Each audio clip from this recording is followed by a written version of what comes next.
కాదు శంకర్ పార్టీలు కాదు ఏదో తండ్రి మతాచార్యుడు తనయుడు ఆచార్యుడు తల్లి రామరాజు మతస్థురాలు తండ్రి కూర్చి మతంబు తమ్ముడు అన్నట్లు సర్వేశం మతంబు చక్రకుడిది ఆలు గోమటి అక్క లింగపంచి కులం ఆడబిడ్డ సుఖారు అల్లుడు పిలిచాలి మరదలు కూర్చొని మారవాడి అన్నాడు. అంచర పార్టీ అంచర పార్టీ అంచర పార్టీ అంటే ఒక తోట లేదు ఒక తొండం లేదు. అలాగా బాగా చదువు అంటే వేసుకుని అలాగా బాగా చదువు అంటే వేసుకుని అలాగా బాగా చదువు అంటే వేసుకుని తిరుగుతున్న పార్టీలన్నీ ఇప్పుడు చూస్తున్నాం మనం. సో చరిత్ర తెలుసుకోవాల్సిన అవసరం ఉంది మనకి. అలాంటి సంస్కృతి కాదు. భావి తరాలు పెడదాన్ని పడేయడానికి వాళ్ళలో ఒక తెలియని ఒక ఆవేశాన్ని ఎందుకు చేస్తున్నారు ఏం చేస్తున్నారో తెలియని ఆవేశాన్ని వాళ్ళని అనవసరంగా ఉసిగొల్పి మతాలు అని చిచ్చులు పెట్టి రక్తానికి జాతి లేదు, మాంసానికి మతం లేదు, చర్మానికి కులం లేదు అని చెప్పడానికి వాళ్ళనేమి హిందూ కులం మత సౌభ్రాతృత్వానికి ఒక చిహ్నం.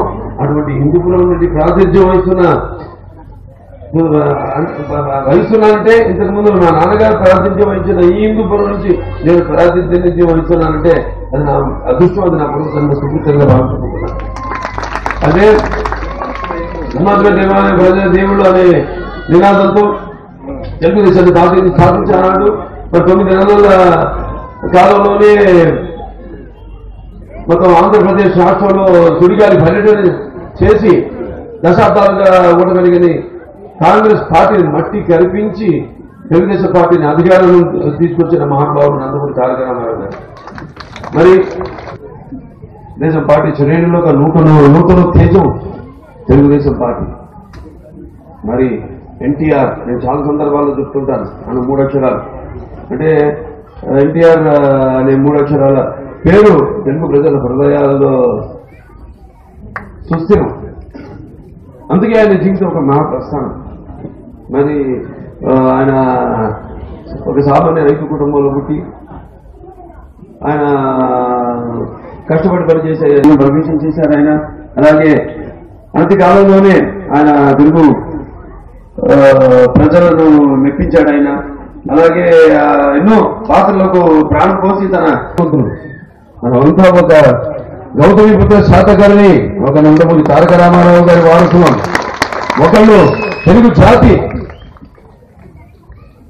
ఒక కీర్తి ప్రతిష్టల్ని గౌతమిపుత్ర శాతకర్ణి దాన్ని ఆయన నిలబెడితే నందమూరి తారక రామారావు తెలుగు జాతి ఒక కీర్తి ప్రతిష్టలు యావత్ ప్రపంచానికి చాటి చెప్పిన మహానుభావుడు నందమూరి తారక రామారావు. మరుగులు పెట్టేసి లాకులు చేసి ఉంటాయి. కానీ అంటే ప్రభుత్వాలు చూడండి ఎంత నీచంగా, ఎంత దగుల్బాజీతనంగా, ఎంత బ్లాక్మెయిలింగ్, ఎంత నీచంగా దిగజారిపోయే ప్రభుత్వాలు ఉన్నాయి చూడండి. అది తెలుగుదేశం ప్రభుత్వం ఏదైనా కానీ నాకు ఈ దగుల్బాజీతనాన్ని అరికట్టాల్సిన అవసరం మనందరికీ, మీ అందరి మీద బాధ్యత ఉంది. అలాగే ముఖ్యమంత్రి గారు చెప్తారు మేము అన్నీ ఇస్తున్నామని చెప్పి. ఆ కుర్రోళ్ళు చెప్తున్నారు అన్న మాకు బీసీ కార్పొరేషన్కి వెళ్తే లోన్స్ రావట్లేదని. ఎందుకు రావట్లేదంటే వాళ్ళు ఒకటే చెప్తున్నారంట, నువ్వు తెలుగుదేశం పార్టీ జెండా పట్టుకో అది చెప్తున్నాడు ఆ కుర్రోడు. నేను తెలుగుదేశం పార్టీ జెండా ఎందుకు పట్టుకోవాలి, నేను బీసీ అన్నా నాకు ఇవ్వాలి, నాకు అర్హత ఉన్నప్పుడు నాకు ఆ లోన్ ఇవ్వాలి. ఆ లోన్ ఇవ్వరు, ఎందుకంటే మళ్ళీ జన్మభూమి కమిటీ సిఫార్సు చేయాలంటే. జన్మభూమి కమిటీ 4 సిఫార్సు చేస్తే అప్పుడు ఇస్తారండి. ఈ జన్మభూమి కమిటీలు అనేది ఒక దగుల్బాజీ కమిటీలా తయారైంది తప్ప ఇవి జన్మభూమి కమిటీలా దోపిడీ చేసే కమిటీలు నాకు అర్థం కావట్లేదు. ప్రజలు మభ్యపెట్టే కమిటీలు అండి. ముఖ్యమంత్రి గారు చెప్తున్నా మీరు జన్మభూమి కమిటీలు అని చెప్పి మీరు చంబల్ వ్యాలీ బందిపోట్ల చేశారు మీ జన్మభూమి కమిటీలను. మీరు ప్రజలు ఈ జన్మభూమి కమిటీలు దోపిడీ చేస్తే ప్రతి చోట యువత శ్రీకాకుళం నుంచి ఇక్కడ దాకా చూస్తున్న తరిమి కొడతారు. మీరు పిచ్చి వేషాలు వేస్తే ఒక్కొక్కళ్ళు ఈ జన్మభూమి కమిటీల మెంబర్స్ చెప్తున్నాను. విద్యార్థులకి యువతకి అంత కోపం ఉంది. ఆడపడుచులకి చొక్కా తీసుకొని కారం కొట్టాలంత కోపం చూశాను మహిళల్లో నేను. జన్మభూమి కమిటీలు చేసే దోపిడీల వల్ల, అరాచకం వల్ల. మీరు ఇక్కడ ఉన్నది పంచాయతీరాజ్ వ్యవస్థ ఉంది, రాజ్యాంగం ఇచ్చింది. దాన్ని పక్కన పెట్టి ఓట్లు వేసుకొని మెజారిటీ వచ్చిన తర్వాత అది మీకు సర్పంచ్ అయ్యాడా, ఒక చైర్మన్, మున్సిపల్ చైర్మన్ అయ్యాడా, అవన్నీ వదిలేసి వాళ్ళ అధికారాలు వదిలేసి ఒక నలుగురు జన్మభూమి కమిటీలు ఏంటండి ఇవి? వాళ్ళ సంతకాలు పెట్టాలా? వాళ్ళ సంతకాలు పెడితే కానీ మీ నిధులు ఇవ్వరా? ఇది ఎవడబ్బ సొమ్మండి? ఇది మీ అబ్బ సొమ్మ? ఇది ఏం మాట్లాడుతున్నారు మీరు? ఏం చేస్తున్నారు ఇక్కడ? జన్మభూమి కమిటీలు ఎవరు? తిరుగుబాట్లు ఎందుకు వస్తాయి, విప్లవాలు ఎందుకు వస్తాయంటే ఇలా దోపిడీలు చేస్తేనే తరిమి కొట్టే రోజులు దగ్గరలో ఉంటాయి. అందరికీ ఇలాగే దోపిడీలు చేస్తూ ఉంటాయి. ఆగాలి, మీరు ఆలోచించాలి.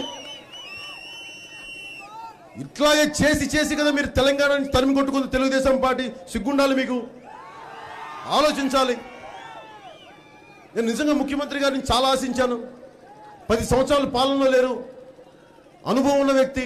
అంతకుముందు రామారావు గారికి వెన్నుపోటు పొడిచారు, ఓకే, నేను వదిలేశాను ఆ సంగతి, నాకు తెలీదా? ఈ రోజున మాట్లాడితే ఎన్టీఆర్ సుజలా స్రవంతి అంటారు. నీళ్లు రావట్లేదు అక్కడ సుజలా స్రవంతిలో. ఎందుకు వస్తాయి? ఎన్టీ రామారావు గారి మీద గౌరవం ఉంటే సుజలా స్రవంతిలో నీళ్లు వస్తాయి. గౌరవం లేనప్పుడు నీళ్లు రావు. పథకాలు గుండెల్లో వచ్చి రావు, చిత్తశుద్ధిగా ఉండవు, అందుకే నీళ్లు రావు. నాకు అర్థం కాదు. ఏంటండి, వీడియో నచ్చిందా? అయితే ఓ లైక్ వేసుకోండి, లేదంటే ఓ కామెంట్ చేయండి. ఎప్పటికప్పుడు మా వీడియోస్ చూడాలంటే సబ్స్క్రైబ్ చేసుకోండి.